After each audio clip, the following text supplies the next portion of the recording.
Halo, apa kabar? Kembali berjumpa dengan saya, Hetsbun Arif, bersama Bung Rocky Gerung. Salam 0%. Kembali berjumpa di dalam 0%. Yes. Oke, Bung Rocky, kita nggak usah cari-cari berita. Kekacauan itu kelihatannya memang dimulai dari awal tahun dan terus berlanjut. Ya, ini soal batubara masih terus kacau karena ternyata ada pengecualian perusahaan yang tetap boleh melakukan ekspor gitu ya. Kemudian Jepang juga sudah mulai protes kenapa ekspornya dihentikan. Di luar itu Presiden Jokowi kemarin kan kita baru bicarakan membuat kepres tentang Wakil Menteri Sosial pada waktu itu. Hari ini saya baca berita lagi sudah ada kepres baru lagi, yakni soal jabatan Wakil Menteri Dalam Negeri gitu. Padahal ternyata dari kepres-kepres sebelumnya itu ada 10 jabatan di kementerian-kementerian itu semuanya sampai sekarang belum terisi, wakil menterinya itu belum terisi. Jadi Anda boleh kalau mau ngelamar milih deh salah satu di antara 10 kementerian tadi kalau mau jadi wakil menteri loh ya. Ada nggak menteri penurunan presidensial threshold? Kalau itu saya kira juga saya mau. Saya asistennya deh.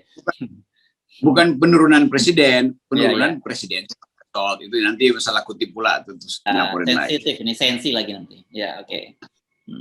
Ini satu keadaan di awal tahun yang memperlihatkan proyeksi 2020 akan berantakan semua. Karena dimulai dengan koordinasi energi yang nggak dihitung bagaimana reaksi buyer luar negeri, Jepang yang udah bikin kontrak.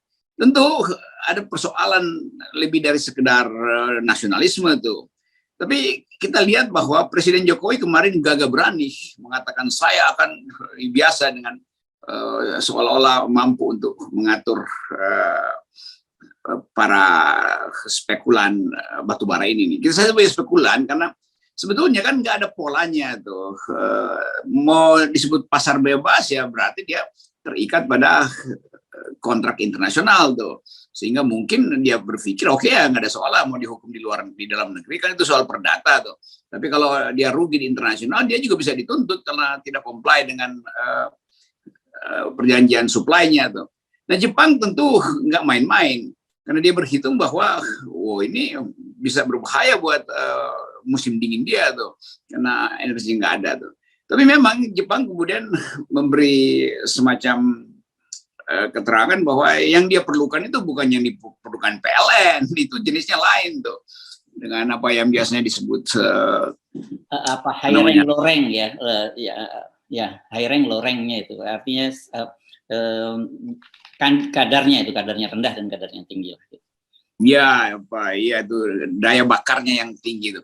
Jadi sebetulnya perjanjian itu juga menakutkan para pemain batubara, perusahaan batubara tuh. Nah ini sebetulnya yang selalu dalam teori kita lihat kalau ada soal di dalam politik energi itu selalu terkait dengan kesepakatan dunia tuh yang di dalamnya orang nggak bisa lari tuh. Nah kalau misalnya terus-menerus begini lalu mereka yang akan bikin MOU dengan Indonesia itu merasa ini apa gunanya dengan Indonesia ya, karena bisa tiba-tiba 2 hari lalu Presiden bilang nggak boleh, tiba-tiba hari ini Kalimantan Timur bilang silahkan boleh tuh. Jadi apa sebetulnya yang dibaca oleh internasional? Bahwa Indonesia itu nggak ada aturan. Jadi itu pentingnya kita pahami bahwa ke depan ini mungkin dalam 1 semester ini akan berantakan banyak hal. Apalagi berita yang kedua tadi, Presiden mempersiapkan banyak kursi dengan keputusan kepres baru untuk pengangkatan wakil menteri. Artinya ada tekanan partai politik yang udah nggak tahan kok jatah kita nggak dikasih nih, padahal udah tahun ke-7. Jadi sebetulnya terlihat bahwa ada tekanan 2 arah, tekanan dari partai-partai politik yang ingin portofolio wakil menterinya langsung dia dapat supaya sisa-sisa APBN masih bisa dia kuras itu, dan kejengkelan usahawan para pebisnis yang menganggap bahwa kenapa di dalam pasar bebas ada aturan yang sebetulnya bisa dibikin lebih longgar bahwa nanti 25% semester pertama, 20% semester kedua.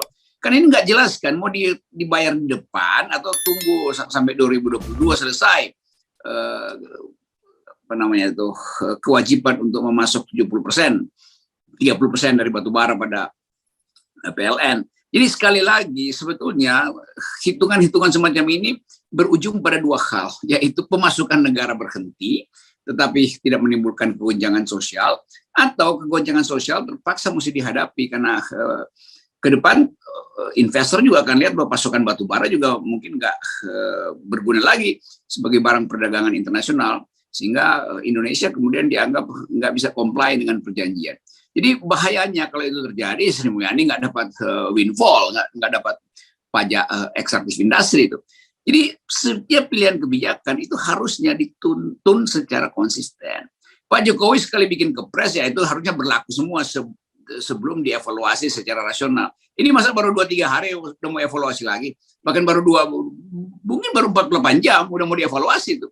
Karena tekanan kartel batubara dan karena ada pemerintah daerah yang juga balelo yang menganggap wah itu pendapatan asli kita tuh, kenapa kita mau dilarang buat ekspor. Ini hal yang menarik sebetulnya yang mempercepat end game.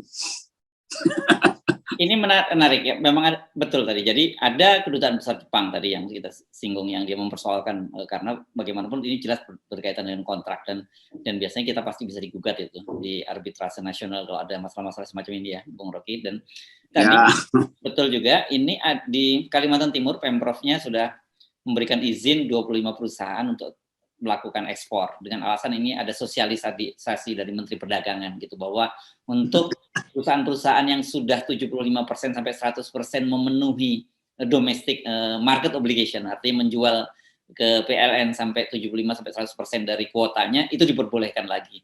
Tapi kan biasanya ada kebijakan-kebijakan yang kemudian ada pengecualian seperti ini yang kadang ini pasti di lapangan akan sulit sekali untuk dilaksanakan gitu. Karena bisa aja tiba-tiba ketemu misal di laut, alasannya, oh saya sudah memenuhi syarat.